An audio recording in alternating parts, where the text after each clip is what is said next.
Boss up. The cheese to drink. We pay the cost to be the boss. Invest without loss. Young boss media, your coverage get tossed. From lab stats, videos too. Tapped in the movies, the who's a who. Shows, pros. Welcome to Savvy Underdog. I'm your host, Monica Sekhmet Grant. Now today we are in Soho in the home of Margrit Newman. She is an artist, a visual artist, photographer, and sometimes a poet. Now I'm so thankful to be here as she has an upcoming exhibition at the One Art Space on May 9th. And I just want to learn more about who she is, about her collections, how she got started, and just the inside journey of an artist. So Margrit, thank you so much for having me here. Yeah, welcome. Thank you very on my much. side too. Thank you for inviting me too. Yes, absolutely. And talking about my art. Yes. And well, you wanted to know a little bit how I started. Yes, I want to know about you. Well, starting on my own goes back, as you heard, about 50 years ago or more. I was always interested in art already as a kid, and then a good happening was when I was employed at an art gallery in Switzerland. I'm born in Switzerland, yeah. And there I learned so much, but I followed also courses in nude painting, landscape, and perspective, which helped me a lot later in my work also. And then I met the father of my children, who was much older than me, and we moved to France. He was an American, and I met him actually by selling him a painting at the gallery. Okay. And not only he got the painting, he also got me with it. And then we moved to France, and that's where we lived for many years, and that's where our two daughters were born. Then afterwards, life became a little bit more difficult in France, and that's when he wanted to go back to America. And meanwhile, I continued painting. I had shows in France, Switzerland, and in London. Wow. Small shows. Still? Still, yes. Yeah. It was nice, rewarding. And I started out with miniature boxes. And the miniature boxes, the first ones were painted into small cigarette boxes. Okay, yes, yes. Because I thought you can tell as much in a small size as in big. And I went on, I made a lot of them as I work in series. And of those boxes, unfortunately, I don't have many left. But I will show some at the gallery, which are left. And from the boxes, I went on what I call musical compositions. I'm not a musician. I love to listen to music. But I wanted to express how I feel. Right. That's with my musical compositions. And from there, that's meanwhile we were living. We were educating my daughters, doing all the motherly things you had to do.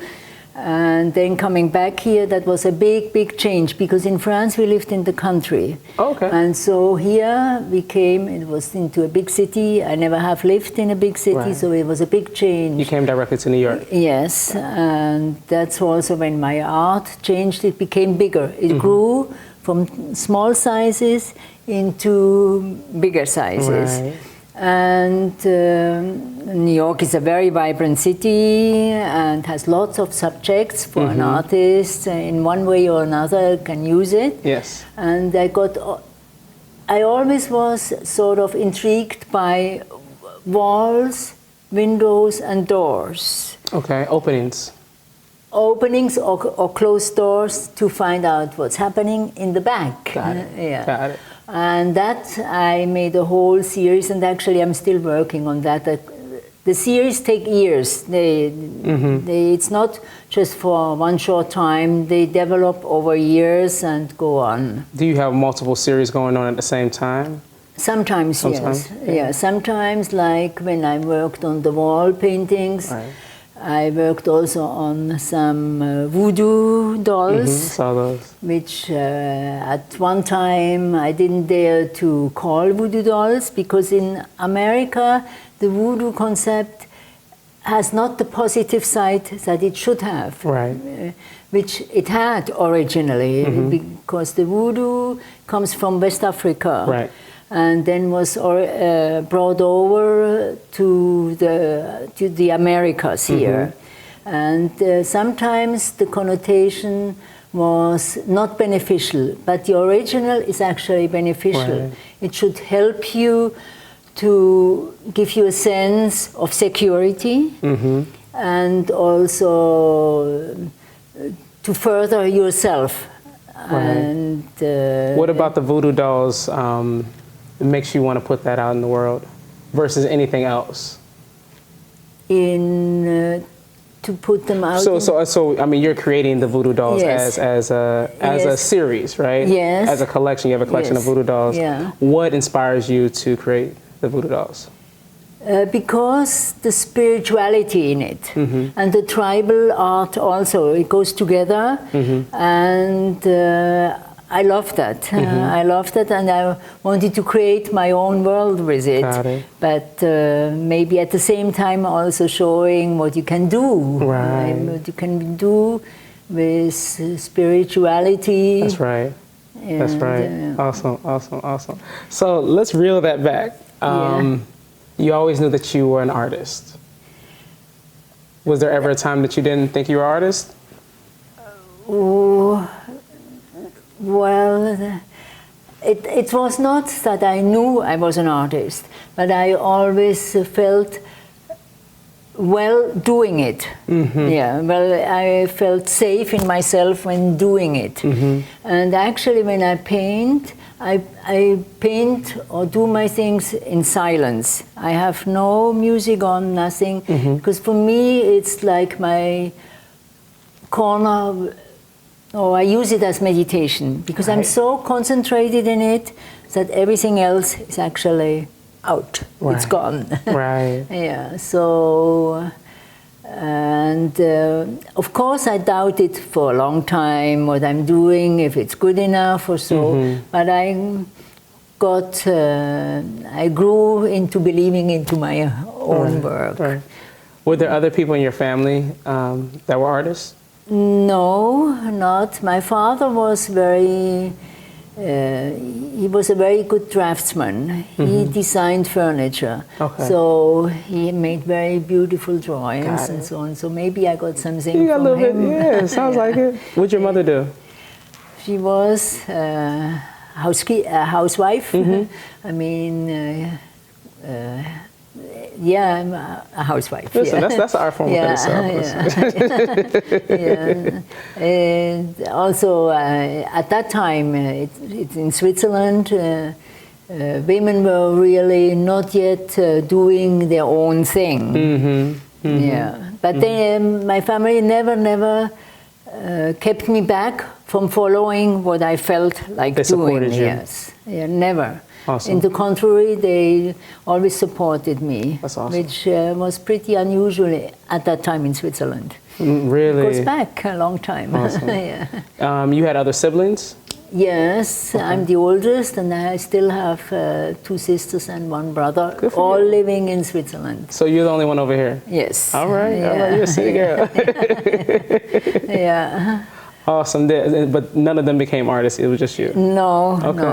no. Okay, so you're on your own path. Yes, yeah. Awesome. And you got a look at what's around. Yeah. So you saw I'm pretty busy. That You're means very I'm busy. constantly doing something. Yes. And if I have a painter's block, I do something else, or go out to look for subjects. Because also maybe you notice maybe in my art, it's the small objects or a small subject which intrigues me to go bigger, Got to it. go out of this. Got it. Like maybe an object which is nothing, like a screw, or in the boxes it was insects or a shell, and then I made my world around. You want to magnify it. Right, and that's with the paintings too, that's also. When you first started, what was your style like? Well, that was the miniature boxes. You started with the boxes? Yes, okay. yeah. So that goes back 50 that goes years? More than 50 years, Wow. yeah. Wow. And I did that for quite a while. I made quite a number, and then I grew bigger. You grew out of that, yes. Which is evolved. Evolved, So what was yeah. the next evolution of your art form? Then I came into more geometric designs. Okay. That's like the musical compositions. And from there, I would then came the doors, the windows, the walls, which are eternal. I mean, eternal. You see them everywhere, and I can use any ruined wall, because even in a ruined, rusty wall, I saw some beauty, Right. which I wanted to capture. Right. And then after that, I also included graffiti. Which at sometimes the theme are very provocative, and like an eye on a graffiti, which could look out into the world. I made my own painting around it. Yeah. Looking at your painting, I definitely see energetically a theme. You know? Yes. But I don't see the same exact thing every time. I feel you do a lot. Yes. And so I don't know if that's, because you're just constantly focusing on different things and you're able to pull from it. Some artists kind of paint the same things. Yes. I feel like all of your paintings are different, Yeah. So what inspires you? Because also I make photography, so I use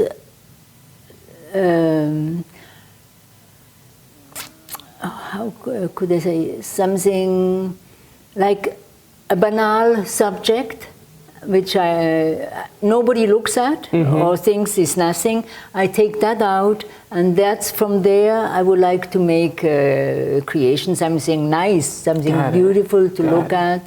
And I still think it has a thread through the whole series. They look different, but I think the thread is still on from the beginning till today. Right.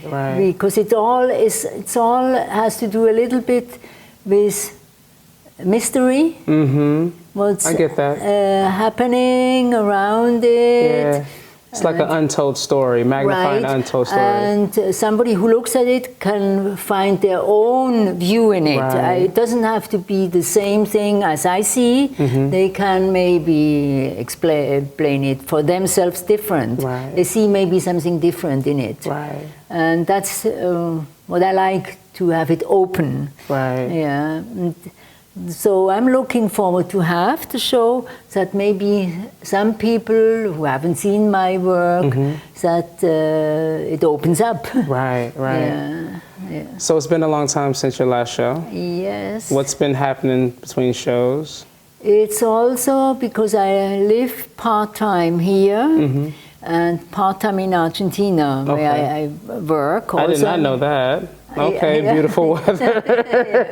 Yes, we spend when it's winter here. We spend that's summers amazing. there. That's where I work, and we are really in the sticks, far away, out of everything. Got it. Yeah, and I come back with the work and finish it here. I do finishing only here. Okay. Yeah. Okay. Yeah. Have you ever worked a job, or have you always worked as an artist?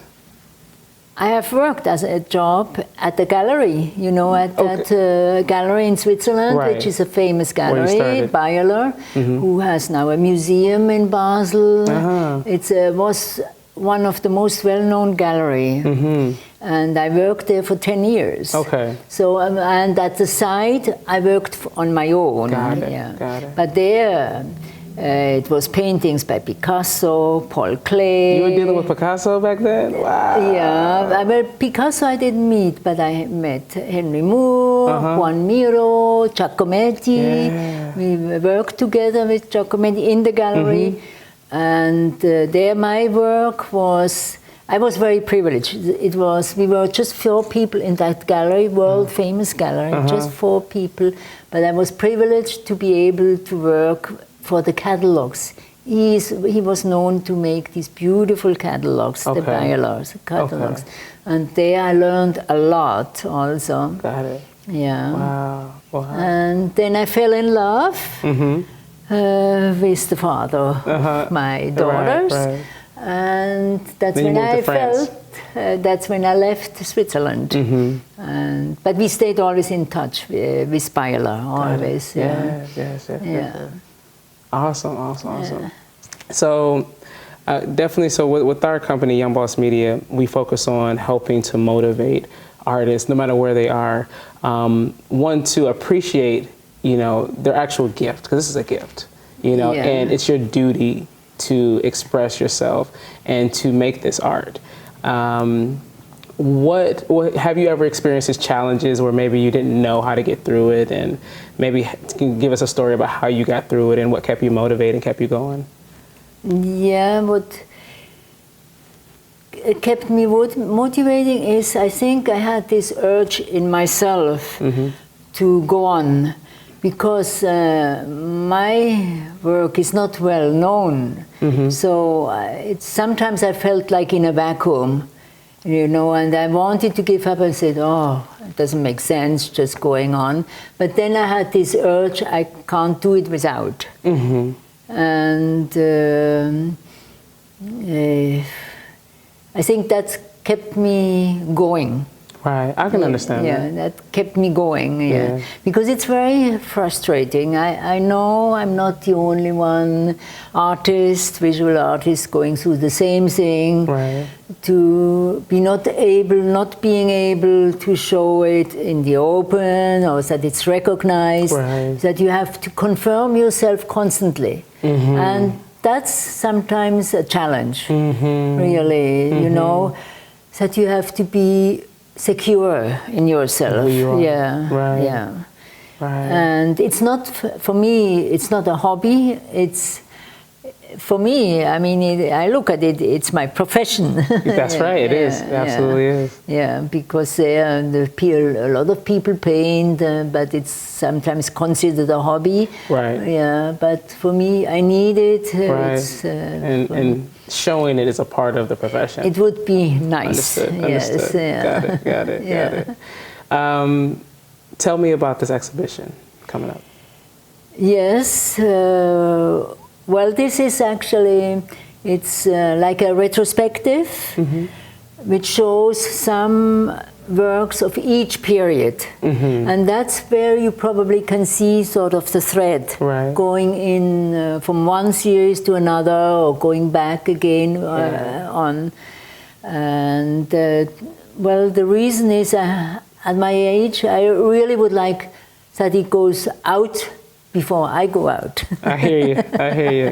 So, I hope you got a lot more time, but I have a lot of support at the gallery. They support, they like my Dan's work. amazing. Yeah, so I'm very pleased, and I'm very much looking forward, even if even if I haven't shown for several years. When you have an exhibition, what's the goal? Like, would you like for somebody just to come in and buy up the whole show, or is it just for it to be seen and recognized? It's mostly to be seen and recognized. If I can sell one or the other, that would be nice. But that's not the thought behind. It's really more that the work can be recognized by people who wouldn't see it otherwise. Right. So. Right. That's amazing. Awesome. Your daughter, you have 2 daughters, as you said? Do they paint? Are they visual artists? They are not visual artists. One is in the health service, and the other one is a chef. She brought out already one cookbook. Okay. And he's bringing out the second cookbook. And but they are both artistically capable. Right. Yeah. Right. They have it in. Yeah. They don't use it as a profession, but they are both artistically. Awesome. Yeah. Are you a part of any programs that help like kind of pass down the art form or pass down the just even like the energy of being an artist? Because I know like I had the privilege of being in band when I was coming up, and my mother made sure that I was in programs. And so if we look at like the education system now, they're stripping schools of those programs. And so that's something I always ask is, how are we, or how do you look at your legacy being continued on through art? We always were interested in art. I took the kids to museums, and they did dance workshop. They also took courses in painting, drawings. So they were always surrounded by art. Right. Because both their father and me, we were interested in art, and the father of the girls, he had been a collector actually. Right, that's how he bought from you. Yeah.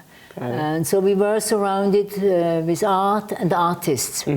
Also in France, there was a big art colony, and we were socializing with them. And here too, we were friends of Christo. Christo, who made these conceptual art, like the running fence going all in Central Park, the curtains several years ago, the gates in Central Park. So he made pathways all through Central Park with the orange gates. So my husband had helped him finance one of the projects much earlier. So we were always in touch. So you like art socialite. You're moving and shaking in the art world. Yeah, no more. No more. We did that, but now no more. Yeah. Now I'm really sort of on my own. Yeah. No, that's amazing. That's amazing. Life changes, That's true. Situations changes. That's true. And what happens after the exhibition? I go on painting. As long as I can. Yes. Yeah, and hoping maybe for more outlets, or hoping that eventually maybe another gallery could be interested in showing my work, not only in New York, maybe somewhere else. Yeah. So in places like in South America, like in Argentina, are there art galleries, are there exhibitions? Well, what does it look like outside of America? I guess that's all I'm asking. Yeah, Buenos Aires is a pretty cultural city, and they started having an art fair now too, because today there are art fairs, as you know, all over the places. Right. And that's where people go and look what's happening. And Buenos Aires is very cultural. But where I live, we live away. It's more. For me, it's very good. I like when I'm isolated for working. Yeah. That's your process. So it's like everywhere you need contacts for that, as you probably know as a musician, to go on. Yeah, you got to know people. It's, a lot of it is just relationships, and it really is who you know, and just leveraging those relationships. Got it. So you need an agent. So you have Beatrice. Beatrice. And I'm very pleased with Beatrice she's good. She takes me out. She pushes me. She will. She's good. Much love to Beatrice. Awesome. Well, thank you so much for your time. Is there anything you would like to tell me about your career? Well, thank you for coming. Awesome. I didn't mean that, but of course. And I hope you can make it for the opening. I hope. Then you really see the flow. I want to. I want to.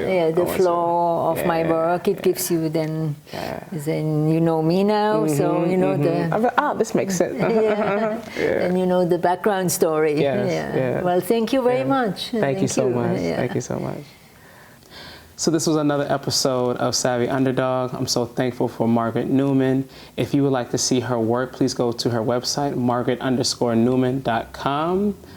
And this is Young Boss Media. Stay tuned for more episodes. And if you'd like to see more, go to youngboss.tv. Peace. We pay the cost to be the boss. Invest without loss. Young Boss Media, your coverage get tossed. From labs